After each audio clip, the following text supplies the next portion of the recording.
हम किस जाति में पैदा हुए ये हमारे हाथ में नहीं था, लेकिन उस जाति को सम्मान दिलाना वो हमारे हाथ में। ऐसा ही कुछ किया बहुजन समाज की बेटी रोहिणी गावरी ने, जो भारत का नाम रोशन कर रही हैं देश विदेश में। भारत में उन्होंने शिक्षा के क्षेत्र में स्कॉलरशिप हासिल की और वो अंतर्राष्ट्रीय लेवल पर भारत का नाम रोशन कर रही हैं। बहुजन समाज की बेटियां अब शिक्षा के क्षेत्र में नहीं बल्कि रेसलिंग के क्षेत्र में भी आगे बढ़ रही हैं। पिछले कुछ दिनों में आपने एक नाम सुना होगा प्रिया सिंह का, किस तरीके से वो सामाजिक दायरे से बाहर निकलकर उन तमाम महिलाओं के लिए एक प्रेरणा बनी जिस समाज में महिलाओं को सिर्फ चार दीवारी की इज्जत बनाकर बरसों से रखा गया है। उन महिलाओं के लिए प्रेरणा बनी जिन महिलाओं को धर्म संस्कृति के नाम पर उनके हक अधिकारों से वंचित रखा गया।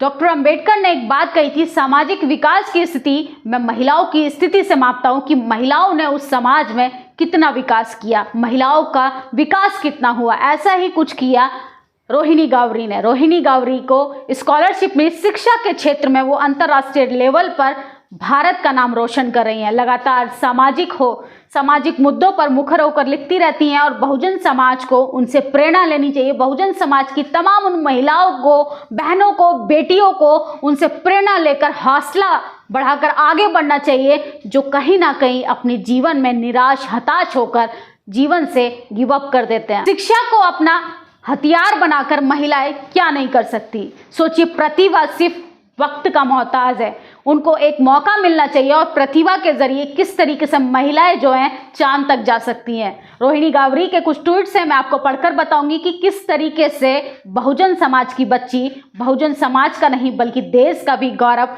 आगे बढ़ा रही है। रोहिणी गावरी लिखती है, मुझे अंतर्राष्ट्रीय स्तर पर यहाँ बैठने का अधिकार शिक्षा से मिला, शिक्षा का अधिकार बाबा साहब के संविधान से मिला। दुनिया की ऐसी कोई भी जगह नहीं जहाँ हम अम्बेडकरवादी नहीं पहुँच सकते। आप एक बार कोशिश तो करो, हम सब संघर्षों से ही सफलता प्राप्त करते हैं। सोचिए, रोहिणी गावरी अम्बेडकराइट भी हैं, सोशल एक्टिविस्ट भी हैं और अब उनको 1 करोड़ रुपए का स्कॉलरशिप मिला है। भारत से सिर्फ चुनिंदा बच्चों का ही सिलेक्शन होता है। अब वो स्विट्जरलैंड के दावोस नगर में एक अंतर्राष्ट्रीय सम्मेलन में पार्टिसिपेट करिए। आगे वो लिखती हैं, हम किस जाति में पैदा हुए ये हमारे हाथ में नहीं था, लेकिन उस जाति को सम्मान दिलाना हमारे हाथ में है। चमार जूता बनाने, वाल्मीकि झाड़ू वाले, इस पहचान को हम अपनी शिक्षा मेहनत से बदल सकते हैं। आज मुझे देखकर कोई नहीं बोल सकता कि मैं एक सफाई कर्मी की बेटी हूं और अपनी जंग हमें खुद लड़नी है।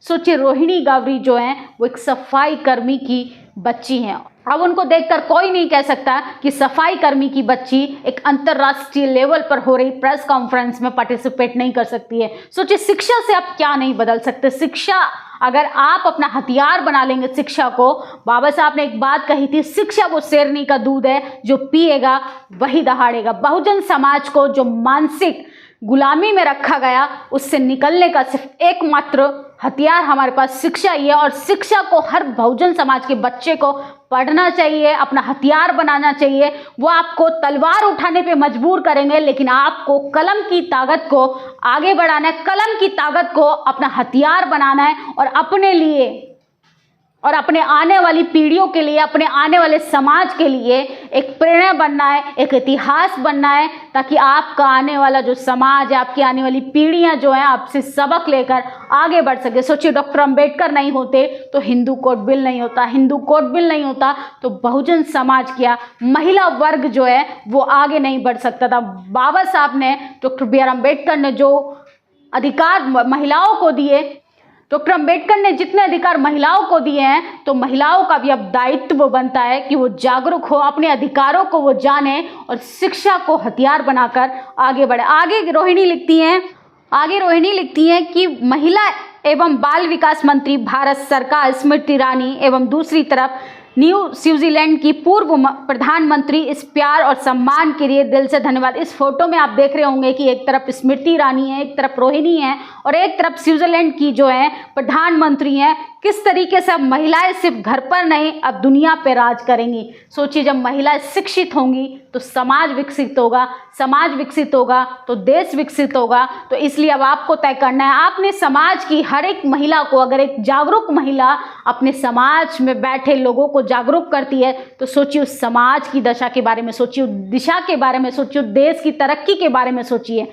हमारे देश के प्रधानमंत्री कहते हैं कि देश विश्व गुरु बनेगा। विश्व गुरु तभी बन पाएगा जब प्रत्येक वर्ग का व्यक्ति आगे बढ़ने का लगातार प्रयास करेगा, अलग अलग क्षेत्रों में अपनी भागीदारी निभाएगा, और ऐसा तभी संभव हो पाएगा जब हमारा समाज शिक्षित होगा, हमारा समाज जागरूक होगा, हमारा समाज अपने अधिकारों के प्रति सचेत रहेगा। वर्तमान समय में आप देखेंगे कि हर चीज जो भी हमारे आसपास होती है, जो भी घटनाएं घटित होती हैं, हम सब कुछ सरकार को ब्लेम करने लगते हैं कि अगर ये हुआ है तो मोदी सरकार जिम्मेदार, ये हुआ है तो विपक्ष जिम्मेदार। लेकिन आम नागरिकों का भी ये कर्तव्य बनता है, आम नागरिकों की भी ये ड्यूटी बनती है कि आप लोग अपने अधिकारों को जानिए। सोचिए, रोहिणी गावरी हो, चाहे प्रिया सिंह हो, रोहित वेमुल्ला, हमारे समाज का एक शिक्षित वर्ग का बच्चा वो अपनी जान इसलिए दे देता है क्योंकि उसका मानसिक रूप से शोषण किया जाता है। सोचिए, प्रतिभा की कमी नहीं है, बस मौका मिलना चाहिए। Bahujan Samaj, ST SC minority समाज के लोग ये साबित कर सकते हैं कि आरक्षण के बिना भी आगे बढ़ा जा सकता है। जो लोग आरक्षण विरोधी हैं उनको पहले ये देखना चाहिए कि रेस की लाइन इक्वल होनी चाहिए। सोचिए, हम समाज को कोसने लगते हैं उसके आरक्षण की वजह से कि बहुजन समाज को तो आरक्षण मिला है, बहुजन समाज को तो कम नंबर पर सिलेक्शन हो जाता है, बहुजन समाज को तो कम मेहनत में उनको मलाई खाने के लिए मिल जाती है। ऐसा नहीं होता है। तमाम समाज के वर्ग के लोगों के लिए, तमाम अलग अलग जेंडर के लोगों के लिए अगर रेस की लाइन इक्वल होगी तो आरक्षण पे सवाल तभी करना चाहिए। लेकिन शिक्षा हर एक वर्ग के व्यक्ति का पहला अधिकार होना चाहिए। अशिक्षा ही गुलामी को जन्म देता है, तो अपनी गुलामी की जंजीरों को तोड़ने के लिए आपको शिक्षित होना पड़ेगा, तभी जाके आप संघर्ष कर पाएंगे और तभी उसके बाद आप संगठित रह पाएंगे और अपने समाज के लिए कुछ कर पाएंगे। तो अपनी जाति की जो जंजीरें हमारे लिए बरसों से बनाई गई हैं उससे निकलिए, जो हम जेंडर के आधार पे जो भेदभाव सहते आए हैं उनसे बाहर निकलिए और शिक्षा को अधिकार बनाकर आप रोहिणी की तरह, आप प्रिया सिंह की तरह आगे बढ़िए। हौसला बढ़ाइए उन तमाम बच्चियों का, उन तमाम महिलाओं का जो इस भरोसे बैठी हैं कि काश हमारे समाज की भी कोई बहन कुमारी मायावती बने, काश हमारे समाज की कोई बच्ची रोहिणी गावरी की तरह नाम रोशन करे। तो अब आपको तय करना है आप क्या चुनेंगे, धर्म का रास्ता जो आपको गुलामी की तरफ लेके जाता है, या वो रास्ता जो आपको ज़मीनी स्तर से उठाकर चांद पर भी लेके जा सकता है। और ये तब संभव हो पाएगा जब आप स्कूल, कॉलेज, यूनिवर्सिटी जाएंगे और शिक्षा लेंगे। आपकी इस वीडियो पे क्या प्रतिक्रिया कमेंट बॉक्स में ज़रूर बताएं कि धर्म से आपका ज़्यादा फायदा होने वाला है कि शिक्षा से। आप अपने बच्चे को जज कलेक्टर बनाना चाहते हैं या अपने बच्चे को उन लाइन में लगाना चाहते हैं जो प्रसाद के ज़रिए, प्रसाद का नाम कहकर अपने बच्चों को आप भिखारी बना रहे हैं, आप उस लाइन में देखना चाहते हैं। अब आप मुझे कमेंट बॉक्स में ज़रूर बताएं कि आप अपने लिए, अपनी आने वाली पीढ़ियों के लिए कौन सा रास्ता तय करते हैं।